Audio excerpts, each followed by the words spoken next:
John Cheplak with therealrecruiter.com and cheplacklive.com, and we are in the training silo. And here's what I'll lead with. 99% of all training in our industry fails, and it fails miserably. And here's what it comes down to. It comes down to a lack of accountability. Take a look at our industry. Take a look at your experience as a leader. I think our industry is the most trained industry on earth. Yet take a look at our fallout, or for lack of better words, our failure rates that take place in the industry. And it's a lack of accountability. Now, there's many reasons for that, because agents are independent contractors and leaders much of the time. And I've been doing this for a little while. I've traveled around a little bit. I've interacted with a few leaders. They're afraid to hold people accountable because they're independent contractors. And if I'm not liked, an agent will leave. But here's what's interesting. Survey after survey has been done. And the number one thing agents want from a leader is accountability. We all want a level of accountability. Sure, we'll resist. That's normal. But accountability facilitates change. So here's what I want to suggest that you do with your training.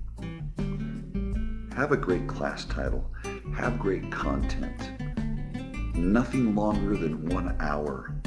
I think you go beyond an hour, you get to these points of diminishing returns. Share the content for about 45 minutes. And at the end of that training session, what we need to do is this. Ladies and gentlemen, based on what you've learned today, here's what I want you to recognize. The training didn't take place in these 45 minutes in the classroom. The training takes place when you leave the classroom. So as a trainer, as a leader that's here to facilitate productivity, what we need to do is we need to go around the room and each one of you publicly declare, based on what you've learned today, what action steps you're going to take over the next 2 weeks, what commitments you're going to make. And I'll write them down as you declare each and every one of those commitments. And then it's my responsibility as a leader to check in and measure, hold you accountable.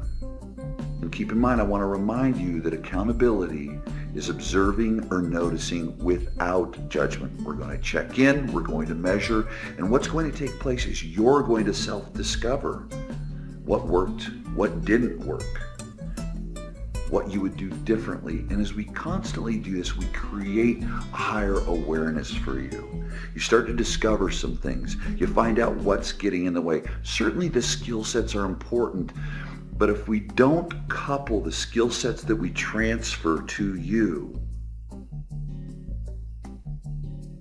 with accountability, nothing changes.